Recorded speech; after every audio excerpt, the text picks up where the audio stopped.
तो आज के क्लास में हम एनसीईआरटी एक्सरसाइज 11.3 को डिस्कस करने वाले हैं, जिसमें हम सबसे पहले समझेंगे equation of a plane in normal form. ठीक है, समतल का समीकरण अभिलंब रूप में क्या होता है। तो यस बच्चों, equation of a plane in normal form अभिलंब रूप में समतल का समीकरण क्या होता है आपके सामने है। Vector r dot n cap बराबर क्या होता है, पी होता है। तो समतल क्या होता है आपको ऑलरेडी हम बता चुके हैं ना। समतल एक क्या है, फ्लैट सरफेस है ना। समतल एक चपटी हुई क्या है, सतह है ना, जिसे देखने पर लंबाई चौड़ाई का बोध होता है, उसे हम क्या कहते हैं, समतल कहते हैं। जैसे आप मोबाइल का स्क्रीन देखते हो, ठीक है, वाइट बोर्ड, ग्रीन बोर्ड ना, दीज आर प्लेन है ना। आपका जो किताब होता है, किताब को आप देखते हो तो वहाँ पे भी आपको प्लेन दिखाई देता है। जैसे ये कोई प्लेन है, समझ रहे हैं ना, ये प्लेन है। इस प्लेन का आपको क्या निकालना है, इक्वेशन निकालना है। इस समतल का क्या निकालना है, समीकरण निकालना है। ठीक है, तो हम लोग ने equation of a line in normal form हमने पढ़ा था, याद करो। तो equation of a line in normal form क्या थी, अगर आपको ध्यान में हो तो x cos alpha plus y sine alpha equal to क्या हुआ करता था, याद करो, p था कि नहीं। और ये जैसे कोई लाइन होती थी, ऐसे सपोज कोई लाइन थी जिसका मूल बिंदु से लाइन पर ड्रॉन परपेंडिकुलर क्या रहता था, कितना यूनिट रहता था, p रहता था। और ये जो आपने परपेंडिकुलर ड्रॉन किया है वो x एक्सिस की पॉजिटिव डायरेक्शन से अल्फा एंगल जो है फॉर्म करता रहता था। तब ये जो लाइन थी कौन, AB। तब AB लाइन का इक्वेशन क्या निकल के आया था आपको, x cos alpha plus y sine alpha equal to p। तो ये लाइन की क्या हुआ करती थी, नॉर्मल फॉर्म। ये लाइन की नॉर्मल फॉर्म हुआ करती थी। ओरिजिन से लाइन पर ड्रॉन परपेंडिकुलर की डिस्टेंस क्या हो, p हो। और ये जो परपेंडिकुलर लाइन है x एक्सिस की पॉजिटिव डायरेक्शन से अल्फा एंगल फॉर्म करे, तब इक्वेशन ऑफ अ लाइन या इक्वेशन ऑफ AB क्या हुआ करता था, x cos alpha plus y sine alpha equal to p। ध्यान समझिएगा आप, यहाँ पे p को थोड़ा सा ध्यान दीजिएगा ना। p का क्या मतलब होता था, यहाँ पे ध्यान समझिएगा। ओरिजिन से लाइन पर जो परपेंडिकुलर आपने ड्रॉन किया है उसकी डिस्टेंस, ओरिजिन से लाइन पर जो आप परपेंडिकुलर डिस्टेंस ड्रॉन किए हो वो कितना यूनिट है, p यूनिट है। मतलब O से M तक की डिस्टेंस कितनी है, p यूनिट है। और ये लाइन जो परपेंडिकुलर लाइन है x एक्सिस की पॉजिटिव डायरेक्शन से अल्फा एंगल फॉर्म करती थी। तब इक्वेशन ऑफ अ लाइन आपका x cos alpha plus y sine alpha equal to p आपने निकाल के पढ़ा था ना। तो यहाँ पे जो p है और यहाँ पे प्लेन में जो p होने वाला है, दोनों का सेम है। जैसे यहाँ पे p का क्या मतलब है, समझ गए ना।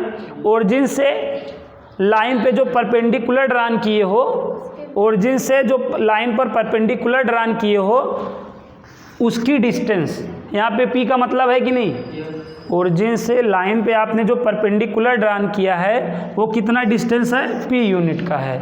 ऐसे ही अगर आप ओरिजिन से प्लेन पर परपेंडिकुलर ड्रॉन करो तो वो कितना यूनिट रहेगा, p यूनिट रहेगा। तब इक्वेशन ऑफ अ प्लेन आपको ये निकाल के बताना है, vector r dot n cap equal to p आपको बताना है। आइए थोड़ा सा प्लेन के बारे में आपको कुछ बेसिक जानकारी होनी चाहिए, ठीक है। तो सपोज इक्वेशन ऑफ आपको प्लेन चाहिए है। सपोज कर लो ये प्लेन है जिसका आपको इक्वेशन निकालना है, ठीक है। इक्वेशन ऑफ अ प्लेन चाहिए है, समतल का क्या चाहिए है, समीकरण। तो मान लिए ये कोई समतल है, ठीक है। और समतल में आपको एक चीज़ समझनी पड़ेगी, नॉर्मल, ठीक है। नॉर्मल का क्या मतलब है, ये जैसे ये लाइन होती थी, ठीक है। तो लाइन पे रेखा पे जो रेखा लंब होती थी वही क्या कहलाती थी, नॉर्मल कहलाती थी। ये क्या है, नॉर्मल। इस चीज़ को आपको समझना पड़ेगा, नॉर्मल का मतलब समझना पड़ेगा। रेखा पर जो रेखा लंब होगी वही क्या कहलाएगी, अभिलंब कहलाएगी। ये लाइन थी ना, और ये लंब है कि नहीं। तो रेखा पे जो रेखा लंब होती है वो क्या कहलाती है, अभिलंब कहलाती है, बोले तो नॉर्मल कहलाती है। इसी तरह प्लेन पे जो रेखा लंब होगी वो प्लेन का क्या कहलाएगी? Normal. Normal of a plane आपको समझना पड़ेगा, ठीक है। समतल का अभिलंब समझना पड़ेगा। तो समतल का अभिलंब क्या है, समझ गए? जो समतल पर लंब हो, जो समतल पर लंब हो, समतल का क्या कहलाएगा? अभिलंब। समझ गए? तो ये ऐसे अगर हम कोई लाइन लेंगे तो ये समतल पे अभिलंब नहीं होगा। समतल के अभिलंब का ये मतलब है। तो ये जो नॉर्मल है, जो नॉर्मल है पूरे प्लेन पर परपेंडिकुलर होता है, इस बात को समझिएगा। रेखा के अभिलंब का मतलब समझते थे कि नहीं? नॉर्मल ऑफ अ लाइन का मतलब समझते हैं? जो लाइन किस पे लंब हो? लाइन पर। जो लाइन जो है गिवन लाइन पर परपेंडिकुलर हो वही क्या कहलाती थी? नॉर्मल कहलाती थी। ये क्या था? नॉर्मल ऑफ अ लाइन कहलाती थी। लाइन पर जो लाइन क्या हो? परपेंडिकुलर हो, वो नॉर्मल ऑफ अ लाइन कहलाती थी। ऐसे नॉर्मल ऑफ अ प्लेन क्या कहलाएगा, समझ गए? जो लाइन प्लेन पर परपेंडिकुलर होगा वो नॉर्मल कहलाएगा। समझ गए?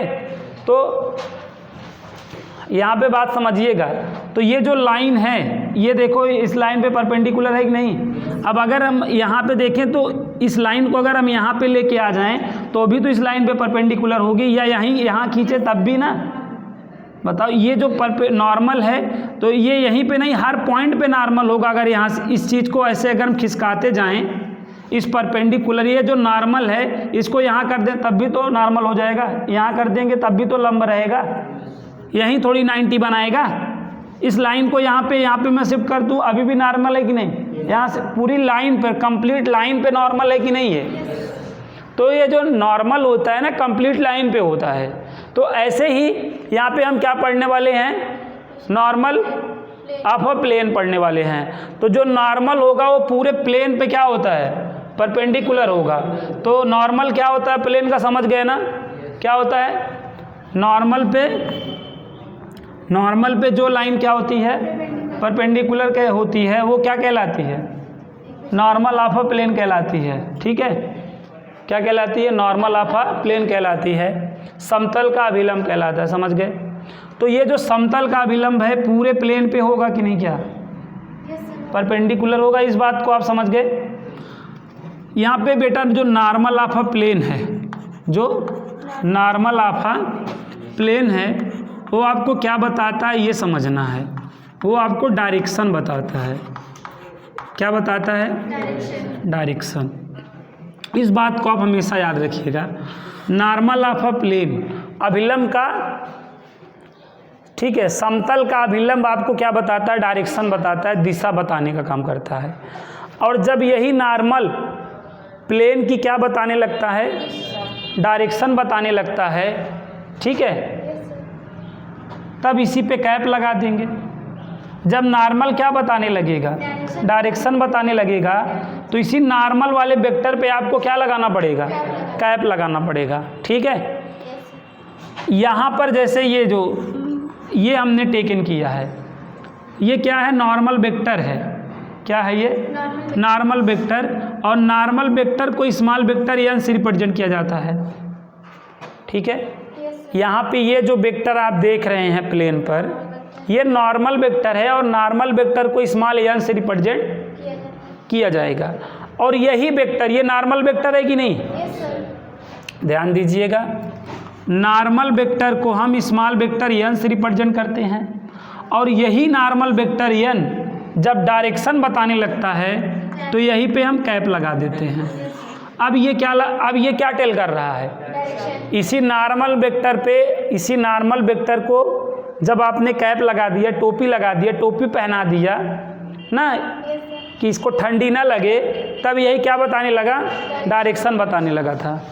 ठीक है, जब तक इसको ठंडी लग रही थी तब तक तो वो नॉर्मल वेक्टर था, लेकिन जब आपने इसको टोपी पहना दिया, कैप लगा दिया, तब वही क्या कहने लगा?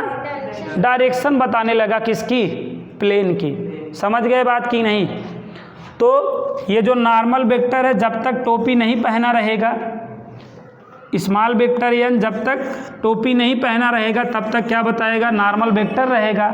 जब यही को कैप लगा दोगे, टोपी लगा दोगे, तो इसी प्लेन की क्या बताने लगेगा, डायरेक्शन। अब ये प्लेन की डायरेक्शन बताने लगा, समझ गए। ये कैसे है रियल में, समझ रहे हो, रियल में ऐसे है ये। अब ऐसे अपनी पेन तो जो है आप पेज में गाड़ के छोड़ नहीं दोगे, तो अगर आपको इस समतल पे दिखाना हुआ, कागज़ पे दिखाना हुआ, तो ऐसे ही कुछ तो ड्रा करके दिखाओगे, समझ गए बात को। तो प्लेन आप जानते ही हो, ये आपका जो ग्रीन बोर्ड है या आपका जो कागज़ है वो सारे क्या हैं, आपके प्लेन हैं, ठीक है। और कागज़ पे जो जब आप ऐसी अपनी पेन लंबवत रख देते हैं तो वही उसकी क्या कहलाने लगती है, नॉर्मल कहलाने लगती है, ठीक है। और यहाँ पे वेक्टर पढ़ रहे हो तो इस बात को मतलब भूलिएगा। तो यहाँ पे ये वेक्टर नॉर्मल वेक्टर है, और नॉर्मल वेक्टर यहाँ पे डायरेक्शन बताने का काम करता है, ये बात समझिएगा, ठीक है। और आपने क्या समझा कि ये जो नॉर्मल वेक्टर है, जो नॉर्मल वेक्टर है होल प्लेन पे क्या होगा, परपेंडिकुलर। इस बात को भी आप ध्यान दीजिएगा, नॉर्मल वेक्टर होल प्लेन, ये पूरा होल प्लेन है ना, ये प्लेन है ये पूरा ना, तो भाई ऐसे ये है, इसी को तो नॉर्मल कह रहे हो। यहाँ है तो परपेंडिकुलर नहीं है प्लेन पर, यहाँ चला आएगा तब भी तो परपेंडिकुलर होगा, ऐसे यहाँ पे आ जाएगा तो भी तो परपेंडिकुलर होगा। मतलब ये पूरे होल पे क्या होता है, समझ गए बात। ये जो नॉर्मल वेक्टर होगा, नॉर्मल वेक्टर होगा पूरे होल प्लेन पर क्या होगा, परपेंडिकुलर होगा, इस बात को याद रखना, ठीक। अब सपोज इस प्लेन पे आपने ऐसे 2 पॉइंट लिए, क्या लिए, 2 पॉइंट लिए और इनको ज्वाइन कर दिए, ठीक है। बताओ, आपने ज्वाइन कर दिया तो ये जो नॉर्मल है, इस लाइन के परपेंडिकुलर नहीं हो जाएगा, हो नहीं जाएगा, ये तो पूरे पे है ना। तो जब आप यहाँ पे 2 पॉइंट ले लोगे, जब आप इसी पे क्या कर लोगे, 2 पॉइंट ले लोगे, तो नॉर्मल को हमेशा यहाँ पे लाइन पे लाओगे, ठीक है। यहाँ पे प्रैक्टिकली जब क्वेश्चन को आप करने लगोगे तो आप क्या करे रहोगे, यहाँ पे प्लेन पे जो लाइन सेगमेंट बनेगी, प्लेन पे जो लाइन बनेगी, हमेशा नॉर्मल आप उस पे लाओगे, किस पे, नॉर्मल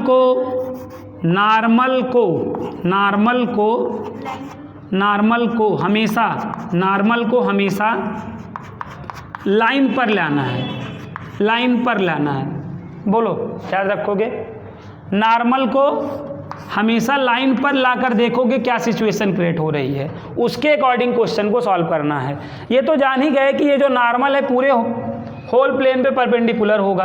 अब अगर मान लीजिए आपको यहाँ पे प्लेन के अंदर लाइन भी मिल गई, तो उस नॉर्मल को लाइन पर ला दो, और लाइन को लाइन पर ला के उसके बाद देखो क्या सिचुएशन क्रिएट हो रही है, तो अकॉर्डिंग सॉल्व हो जाएगा। समझ में आया। तो यहाँ तक बेसिक बात समझ में आ गया कि जो लाइन प्लेन पर क्या होती है, perpendicular, normal of a plane कहलाता है, ठीक है। और normal vector small vector n से डिनोट होता है, और यही नॉर्मल यहाँ पे डायरेक्शन बताने का काम करता है। तो यहाँ पे अगर नॉर्मल वेक्टर एन हो गया, जब डायरेक्शन बताने लगेगा तो इसको आप कैप पहना दोगे। और ये जो नॉर्मल वेक्टर होता है होल प्लेन पे क्या होता है, परपेंडिकुलर होता है ना, और नॉर्मल को हमेशा कहाँ लाना होता है, लाइन पर, ठीक है। अगर आप अकॉर्डिंग टू क्वेश्चन यूज करना चाहते हैं तो नॉर्मल को हमेशा कहाँ लाइए, लाइन पर, उसके बाद आप क्वेश्चन आप मतलब बात को आगे बढ़ा सकते हैं, ठीक है। तभी बात आगे बढ़ेगी जब जो है नॉर्मल लाइन पर आ जाएगी। अब आप देखिए, अब मैं आपको क्वेश्चन बताता हूँ जो ऊपर वाला क्वेश्चन है, ध्यान से समझिएगा, नहीं तो आएगा नहीं और उसके जिम्मेदार आप होंगे।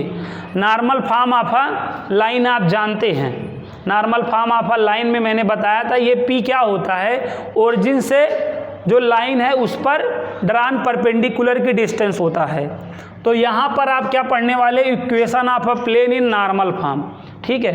तो ये कोई प्लेन है बच्चों, ये कोई प्लेन है, ठीक है, जिसका आपको इक्वेशन निकालना है, जिस पे नॉर्मल आपको दिया है small vector n, normal small vector n दिया है और आपको कह रहा है इस प्लेन का इक्वेशन बताओ।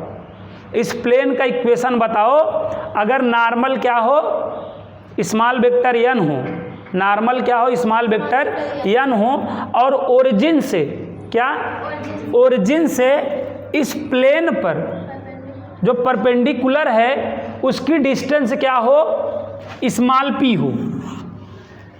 ठीक है, यहाँ पे ये आपका ओरिजिन पॉइंट ये होगा, समझ रहे हैं, ये आपका क्या होगा, ओरिजिन पॉइंट। इस पॉइंट से प्लेन पर आपने जो परपेंडिकुलर ड्रान किया है ये ड्राना, ऐसा ड्रान होगा कि नहीं? अरे यार ओरिजिन से, सपोज ओरिजिन यहाँ है, ओरिजिन से प्लेन पे जो परपेंडिकुलर ड्रान करोगे उसकी डिस्टेंस कितना है, p है। ठीक है, और नॉर्मल वेक्टर n है। तब कह रहा है इक्वेशन ऑफ अ प्लेन बताओ कि ये होगा ना। तो ये आपका ओरिजिन पॉइंट है, ये ओरिजिन पॉइंट है, और ओरिजिन पॉइंट से प्लेन पर, ओरिजिन पॉइंट से प्लेन पर जो डिस्टेंस है वो क्या है, p है। तो ये p है, ये यहाँ से यहाँ तक, ये ओरिजिन है, ओरिजिन से यहाँ तक, यहाँ से यहाँ तक की डिस्टेंस कितनी है, p है। ठीक है, अब आप ऐसे तो दिखा नहीं सकते हो, तो आपको क्या करना पड़ेगा, कागज़ पे ऐसे दिखाना पड़ेगा कि नहीं, अपनी कॉपी पे ना। ये आपने क्या दिखा दिया, ये दिखा दिया है ना, जो ऐसे था इसको आपने यूँ कर दिया, और ये d है, सॉरी ये यहाँ से यहाँ तक ओरिजिन से, समझ रहे हैं ना, ये ओरिजिन से यहाँ तक क्या है, p है। सपोज ये पॉइंट m है, क्या है, समझ रहे हैं बात को, ओरिजिन से ये यहाँ से यहाँ तक की डिस्टेंस क्या है भाई, p है। और उसके बाद अब आपको इस प्लेन का क्या निकालना है, इस प्लेन का क्या निकालना है, इक्वेशन। तो अगर इस प्लेन का इक्वेशन निकालना हुआ तो इस प्लेन पर आपको एक जनरल पॉइंट p, एक general point p small vector r मानना पड़ेगा कि नहीं, एक variable point p small vector r मानना पड़ता है ना। और आपको हमने क्या बताया है, ये दोनों पॉइंट देखो कहाँ हैं, एक पॉइंट ये है, दूसरा पॉइंट ये दोनों पॉइंट प्लेन में है कि नहीं, ये दोनों पॉइंट तो प्लेन में दिख रहे हैं ना। ये वाला बाहर है, लेकिन ये वाला जो है, ये दोनों पॉइंट कहाँ हैं, प्लेन में। तो इनको मिलाएंगे तो इससे जो लाइन बनेगी वो प्लेन पर होगी कि नहीं, बताओ, लाइन प्लेन पर होगी कि नहीं। ठीक है, अब आपको क्या करना है, ओ को p से भी मिला दो, ओ को किससे मिला दो, p से मिला दो। अब यहाँ पे ध्यान से समझना, ध्यान से आप समझेंगे तो आ जाएगा। ये o से m तक कितना है, p है, और आप यहाँ पे वेक्टर में चीज़ों को पढ़ रहे हो तो इसको वेक्टर में कन्वर्ट करना पड़ेगा कि नहीं। ये o से m तक आपको क्या दिया है, डिस्टेंस दिया, बोले तो मैग्नीट्यूड दिया है, डायरेक्शन नहीं दिया है।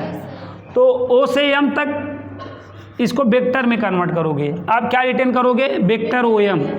जब आप वेक्टर OM करोगे तो वेक्टर का क्या मतलब होता है, मैग्नीट्यूड इनटू डायरेक्शन होता है कि नहीं। तो मैग्नीट्यूड क्या होगा OM का, OM का मैग्नीट्यूड क्या होगा, P होगा। और डायरेक्शन क्या होगी, ये प्लेन है कि नहीं, प्लेन में डायरेक्शन कौन टेल करता है, प्लेन में डायरेक्शन कौन टेल करता है, नॉर्मल ये वेक्टर n है ना, तो ये डायरेक्शन टेल करने लगेगा तो यहाँ पे क्या हो जाएगा, n कैप हो जाएगा नहीं। अरे यार जैसे ये है वैसे ये नॉर्मल हो तो है, ये नॉर्मल यहाँ पे क्या काम करता है, ये जो नॉर्मल वेक्टर n है यहाँ पे डायरेक्शन बताने का काम करता है ना। तो डायरेक्शन अगर आपको बताना है तो नॉर्मल वेक्टर को याद करो, तो ये नॉर्मल वेक्टर n था, ये डायरेक्शन बताने लगेगा, टोपी पहन लेगा, कैप पहन लेगा। तो इससे क्या होगा, आप वेक्टर OM को रिटर्न कर लोगे कि नहीं। आप क्या रिटर्न करना चाहते थे, वेक्टर OM रिटर्न करना चाहते थे। क्या दिक्कत थी, O से M तक मैग्नीट्यूड पता था लेकिन डायरेक्शन नहीं पता थी। डायरेक्शन के लिए आप क्या जानते हो कि प्लेन में डायरेक्शन कौन बताता है, नॉर्मल बताता है। इस वजह से यहाँ पे n कैप का आपने लिया, समझ गए। तो इससे आपको क्या आ गया, OM आ गया, OM आ गया कि नहीं। अब ये वेक्टर OM आ गया कि नहीं, वेक्टर OM आ गया, ये वेक्टर OM आ गया, वेक्टर OM। ठीक है, ये जो वेक्टर ओएम है, वेक्टर ओएम यहाँ तक आ गया है, सबको समझ में? वेक्टर ओएम आ गया है। चलिए अब यहाँ पे हम एक काम कर सकते हैं क्या, अब ये ओएम एक वेक्टर हो गया कि नहीं? ओएम वेक्टर हो गया और ओएम क्या हो गया? वेक्टर। और ये वेक्टर कैसे आया है? उसका मैग्नीट्यूड p रहने पे आपने नॉर्मल का जब आपने मल्टीप्लाई किया तो आया है ना, समझ रहे हैं ना? तो अब एक तरीके से ये नॉर्मल वेक्टर बन गया कि नहीं आपका? क्या हो गया? नॉर्मल वेक्टर हो गया ना। अब ये एक तरीके से नॉर्मल वेक्टर का काम कर रहा है ना, नॉर्मल वेक्टर का काम नहीं कर रहा है? नॉर्मल वेक्टर का काम कर रहा है भाई, ये नॉर्मल वेक्टर नहीं है। देखो अभी यहाँ से यहाँ तक केवल क्या थी? मैग्नीट्यूड इसकी p थी, एन कैप का मल्टीप्लाई होने के बाद अब ये नॉर्मल वेक्टर बन गया, नहीं बन गया? और ये नॉर्मल वेक्टर, ये जो लाइन है, जो प्लेन में लाइन है, उस पर क्या होता है? लंब नहीं होगा। ये लाइन आपको दिख रही है, ये लाइन, अब ये नॉर्मल बन गया है भाई, ये नॉर्मल बन गया है। और ये नॉर्मल, ये जो लाइन है उस पे परपेंडिकुलर होगी, और अगर उस पे परपेंडिकुलर होगी किसके? ये मतलब किसके परपेंडिकुलर होगी बताओ? ओएम किसके परपेंडिकुलर होगा? ओपी के होगा? ओपी ये है, जो लाइन प्लेन पे होगी उस पे लंब होता है नॉर्मल। क्या है यार, ये नॉर्मल हो गया ना, नॉर्मल वेक्टर। और नॉर्मल वेक्टर ये लाइन देखो है कि नहीं यहाँ पे? ये एमपी ना, क्या बताए अभी इतना देर कि जो नॉर्मल होता है, जो लाइन होती है प्लेन पे, उस पे हमेशा क्या होता है? ये जो नॉर्मल है तो हर जगह परपेंडिकुलर है ना, तो ये जो लाइन है इस पे नहीं होगा कंप्लीटली। इस लाइन पे तो चाहे जहाँ देखो वहीं होगा परपेंडिकुलर। अब इस पे थोड़ी कराओगे, ये तो लाइन आधी इधर अंदर है आधी बाहर है, ये लाइन ये अंदर थोड़ी है, ये ऐसे है, एक पॉइंट इधर है एक पॉइंट बाहर है, ये पूरी तरीके से है, जो पूरे तरीके से है उसको देखना है। चलिए तो यहाँ पे आपको क्या दिख रहा है? Vector OM. क्या दिख रहा है? वेक्टर ओएम किसके परपेंडिकुलर है? एमपी के परपेंडिकुलर है, सही है? वेक्टर ओएम एमपी के परपेंडिकुलर होगा। या हम ये कह सकते हैं क्या कि एमपी ओएम के परपेंडिकुलर होगा। दोनों बातें हो सकती हैं कि नहीं? और परपेंडिकुलर होने पे क्या आप लोग ने पढ़ रखा है? परपेंडिकुलर होने पे आप लोग ने क्या पढ़ रखा है?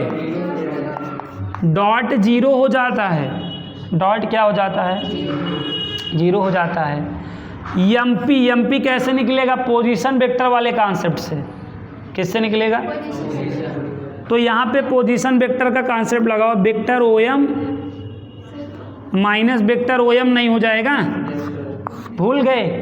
ए बी का पोजीशन वेक्टर क्या होगा? ओ के रिस्पेक्ट में, vector O B minus vector O A. ऐसे अगर एम पी है, एम पी का पोजीशन वेक्टर क्या होगा? Vector O P minus vector O M.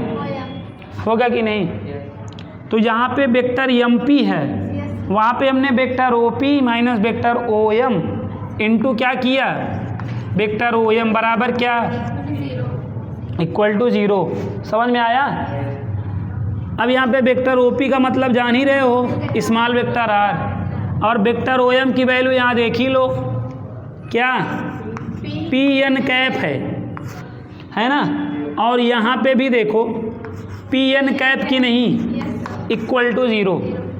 यहाँ तक आ गया ना?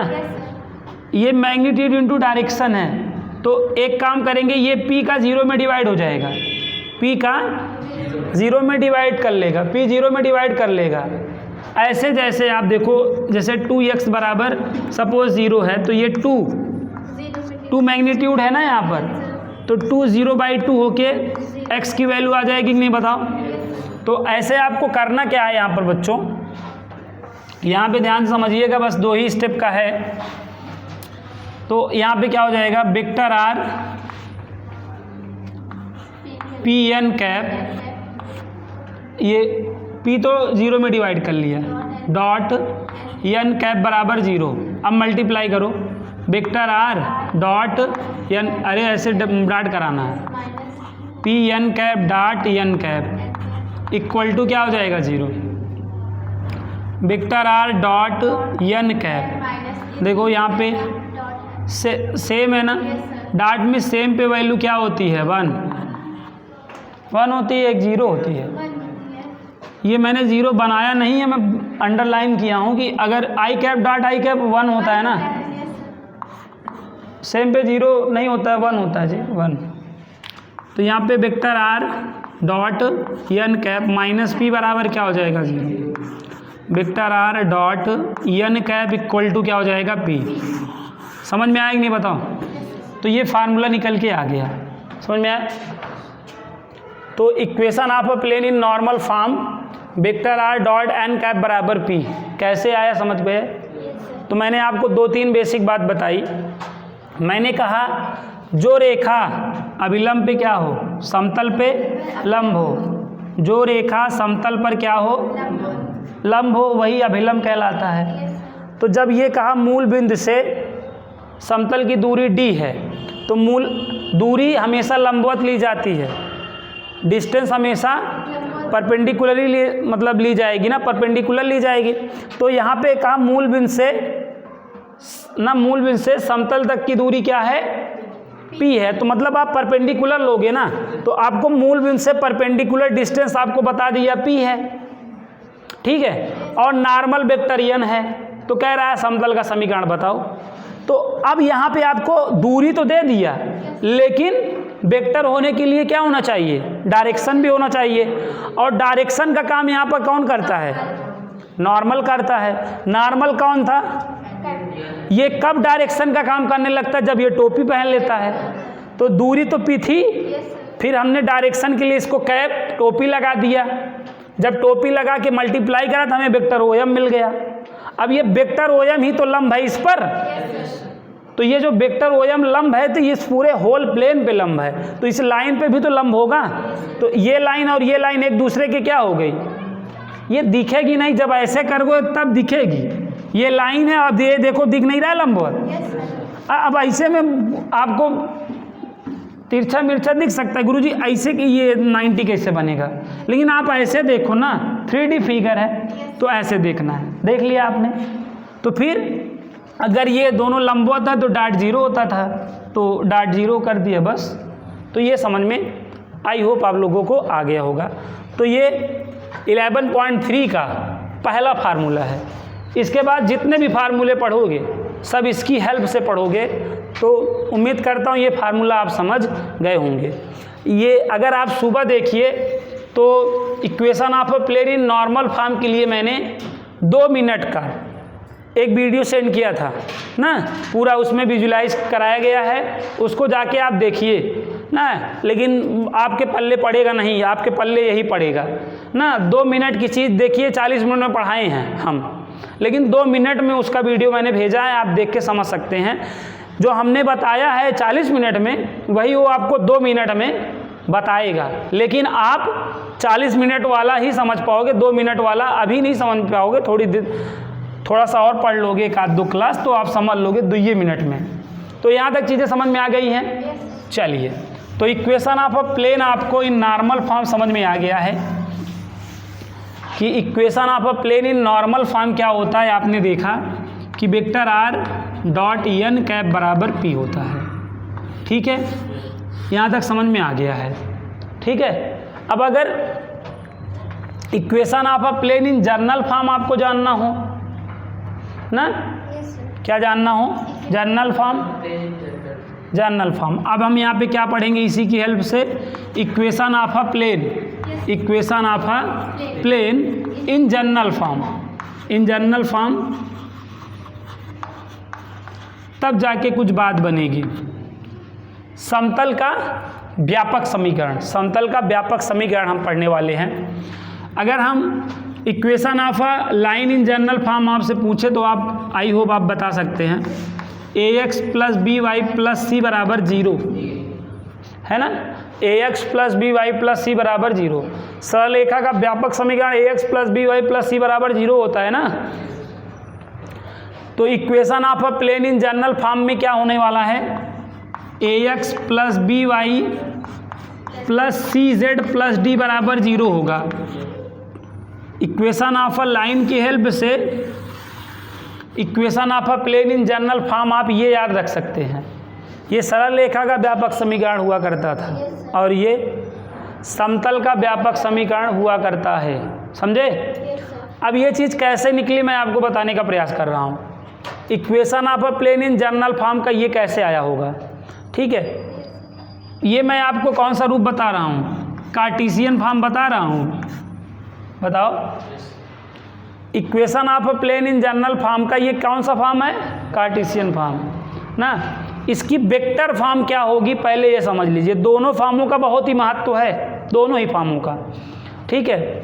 इक्वेशन ऑफ अ प्लेन की ये क्या है, कार्टेशियन फॉर्म है, ठीक है। और इक्वेशन ऑफ अ प्लेन की यहाँ पे जनरल फॉर्म क्या होगी, यही नॉर्मल फॉर्म देगी, यही नॉर्मल फॉर्म आपको देगी।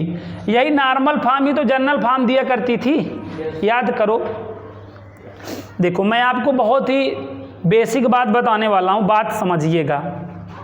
जैसे ये क्या है, x/2 plus y/3 equal to 1, याद करो। ये रेखा का क्या होता था, अंतःखंड रूप होता था, याद करो क्या होता था, अंतःखंड रूप होता था कि नहीं, बोले तो इंटरसेप्ट फॉर्म होता था, ठीक है। अब यही है अंतःखंड रूप। रेखा का व्यापक रूप कैसे धारण करता था, जब आप 2 और 3 का एलसीएम ले लेते थे, तो ये 3x प्लस 2y बराबर 1, याद करो। तो 3x प्लस 2y बराबर 6। अब 3x प्लस 2y माइनस 6 बराबर 0। अब ये रेखा का अंतःखंड रूप है, ये रेखा का अंतःखंड रूप है ना, ये व्यापक रूप है, व्यापक रूप है। जनरल फॉर्म है कि नहीं बताओ, बहुत इंपॉर्टेंट बात बता रहा हूँ। ये रेखा का अंतःखंड रूप था, यही रूप व्यापक रूप में ऐसे कन्वर्ट हो जाता था कि नहीं। और एक फॉर्म मैं बता रहा हूँ, इक्वेशन ऑफ अ लाइन की, इक्वेशन ऑफ अ लाइन की सपोज देखो ये है, ये क्या है, नॉर्मल फॉर्म है, क्या है। अब cos 60 की वैल्यू क्या होती है, 1/2, sin 60 की √3/2। यहाँ पे भी सपोज मैं 5/2 कर दे रहा हूँ ना, तो क्या होगा, x प्लस √3y/2 बराबर 5/2। 2 से 2 निकल लिया, x प्लस √3 माइनस 5। अब ये क्या हो गया, समझ गए, समझ में आ रहा है कि नहीं। इसको ध्यान में रखते हो, इसको साक्षी मानते हुए मैं इस चीज़ को बताने वाला हूँ। तो जो फॉर्म होती है, फॉर्म को अगर हम सिंप्लीफाई कर दें तो हमें जनरल फॉर्म मिल जाती है कि नहीं। क्या सीखा आपने इन दोनों एग्जाम्पलों से, आपने ये सीखा, ये भी रूप था, इस रूप को जब हमने सॉल्व कर दिया तब जो रूप आया वो व्यापक रूप हो गया कि नहीं। तो ये क्या है, ये क्या हमने निकाला, ये क्या निकाला है ऊपर। अच्छे बच्चे बनो, अच्छे बच्चे बनो और बताओ ये मैंने कौन सी फॉर्म बताई प्लेन की। मतलब इतने गंधौरा कैसे हो सकते हो यार, अभी मैंने अभी बताया और अभी कह रहे हो जनरल फॉर्म, पागल हो क्या। ये equation of a plane in normal form बताया मैंने, ये इक्वेशन ऑफ अ प्लेन की मैंने क्या बताया, नॉर्मल फॉर्म बताया भाई, नॉर्मल फॉर्म, अभिलंब रूप बताया। अब अगर मैं यही को सिंप्लीफाई कर दूं तो मुझे क्या मिल जाएगा, जनरल फॉर्म मिल जाएगा कि नहीं, अभी आपने देखा। तो अब मैं इसको सिंप्लीफाई करने जा रहा हूँ, तो ये सिंप्लीफाई कैसे होगा, वेक्टर r और n कैप का मतलब यूनिट वेक्टर। यूनिट वेक्टर क्या होता है, वेक्टर n अपान इसका मॉडुलस होगा कि नहीं बताओ, याद करो इसका, n कैप का ये फार्मूला होता है कि नहीं। अब ये ऐसे मल्टीप्लाई करेगा, vector r dot n cap बराबर ये mod of vector n into p होगा कि नहीं, बोलो। जिंदा हो तो जिंदा होने का एहसास कराओ ना, बाकी अगर इंड हो गया है तो कोई बात ही नहीं है। मुर्दे से लोग वैसे भी उम्मीद नहीं करते हैं, लेकिन यहाँ पे मैं देखता हूँ, इतना पढ़ाता हूँ तो कुछ बच्चे मुर्दे हैं ना। इतना बताने के बाद जनरल फॉर्म कंधा हो रही, ये व्यापक फॉर्म, ये normal form equation of a plane. Heading क्या है यार, दिमाग खराब कर देते हो मेरा। यहाँ तक आया, ये एक मैग्नीट्यूड है, हो गया कि नहीं, ये भी एक मैग्नीट्यूड है, ये 3 एक मैग्नीट्यूड है, गुणे ये 2 भी एक मैग्नीट्यूड है। इसका गुणा करोगे तो एक नया मैग्नीट्यूड आएगा कि नहीं। यहाँ पे देखो, जैसे आप ये समझो यहाँ पे m कोई मैग्नीट्यूड था, यहाँ पे कोई n मैग्नीट्यूड था, तो यहाँ पे mn एक मैग्नीट्यूड आएगा, जिसको आप सिंपली k कह दो, एक नया मैग्नीट्यूड आएगा। तो 2 मैग्नीट्यूड के बजाय एक मैग्नीट्यूड लिखे हो, जैसे नंबर में देख रहे हो यहाँ 3 और 2, तो मल्टीप्लाई होकर एक नंबर नहीं बन जाएगा। ऐसे अगर ये m है और ये n है, ये भी मल्टीप्लाई होकर एक नंबर आएगा। आपको mn भले दिख रहा है लेकिन एक नया नंबर आएगा ना, अगर एग्जाम्पल ऐसे देखो तो ऐसे ही ये मैग्नीट्यूड इस मैग्नीट्यूड से मल्टीप्लाई करेगा, एक नया मैग्नीट्यूड आएगा कि नहीं, एक सिंगल मैग्नीट्यूड आएगा ना। वो सिंगल मैग्नीट्यूड आप क्या बोल दो, डी बोल दो, क्या बोल दो, डी। तो नॉर्मल फॉर्म अब सॉल्व हो गई कि नहीं, नॉर्मल फॉर्म अब इसके आगे नहीं सॉल्व होगी। अब ये क्या कहलाएगी, ये अब क्या कहलाएगी, अब नहीं बोलोगे, जनरल फॉर्म कहलाएगी। क्या, अब ये व्यापक रूप कहलाएगी। आपने क्या देखा और क्या समझा, आपने देखा अंतःखंड रूप को हल कर दिया तो व्यापक रूप नहीं बन गया, नॉर्मल फॉर्म को हल कर दिया तो व्यापक रूप नहीं बन गया। ये भी तो एक प्लेन की नॉर्मल फॉर्म थी, तो प्लेन की नॉर्मल, जैसे लाइन की नॉर्मल फॉर्म को सॉल्व करता था तो उसकी जनरल फॉर्म मिलती थी। अब अगर हम प्लेन की नॉर्मल फॉर्म को सॉल्व कर दिए तो हमको क्या मिल जाएगा, प्लेन का जनरल फॉर्म मिल जाएगा, व्यापक रूप मिल जाएगा। ये है प्लेन का क्या, जनरल फॉर्म, लेकिन किस रूप में, वेक्टर फॉर्म में, वेक्टर रूप में, सदिश रूप में।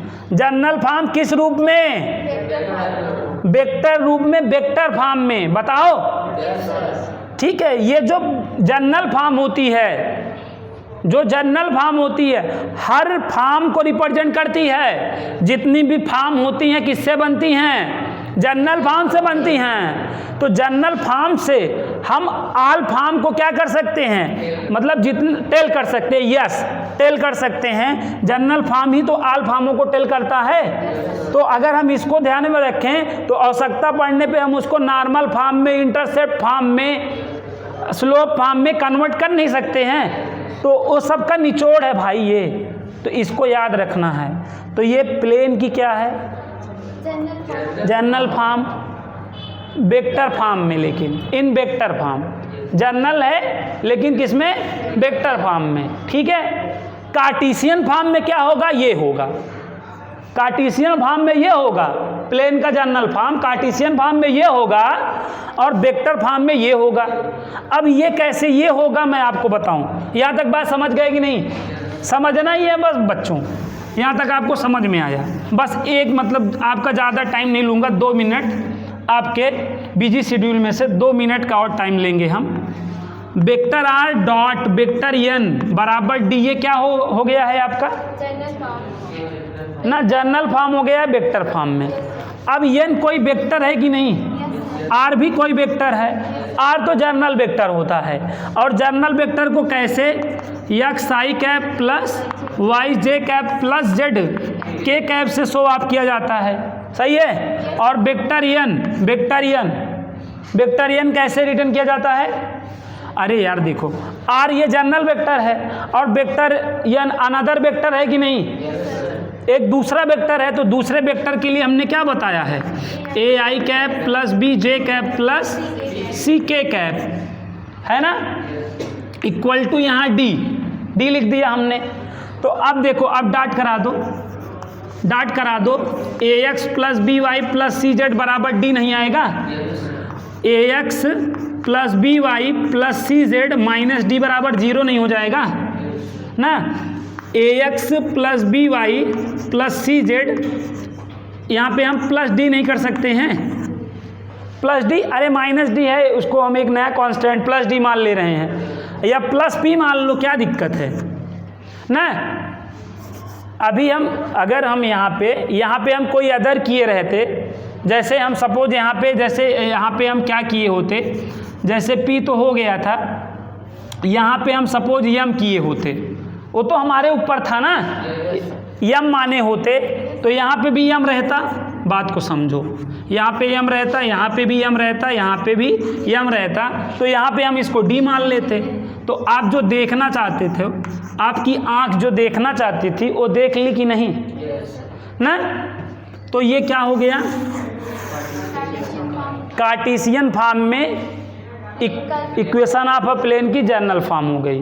कार्टेशियन फॉर्म में इक्वेशन ऑफ ए प्लेन की जनरल फॉर्म ये है, और वेक्टर फॉर्म में इक्वेशन ऑफ अ प्लेन की जनरल फॉर्म ये है। समझ गए? क्लियर है बात? यहाँ पे एम चाहे यूज करो, चाहे पी यूज करो, चाहे एन यूज करो, मतलब सॉरी चाहे डी यूज करो, ये आपके ऊपर डिपेंड है ना। लेकिन हम हमेशा यहाँ पे क्या यूज करना चाहेंगे, डी यूज करना चाहेंगे। इस बात को आप ध्यान समझिएगा ना, याद रखिएगा। लास्ट टाइम बता रहा हूँ, ये क्या है, इक्वेशन ऑफ अ प्लेन की ना जनरल फॉर्म, किस फॉर्म में, वेक्टर फॉर्म में। ये भी क्या है, इक्वेशन ऑफ अ प्लेन का जनरल फॉर्म, लेकिन किस फॉर्म में, इसी फॉर्म से, इन्हीं फॉर्मों से हम कोई भी फॉर्म में जा सकते हैं। जनरल फॉर्म है ना, जनरल फॉर्म से कोई भी फॉर्म में जाया जा सकता है।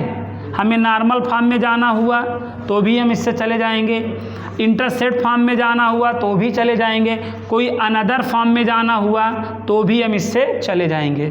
तो जनरल फॉर्म से ही तो कोई भी फॉर्म में जाया जाता है। समझ में आया? तो इन पर बेस्ड क्वेश्चन मैं कल आपको बताने वाला हूँ। आज के लिए इतना ही ना।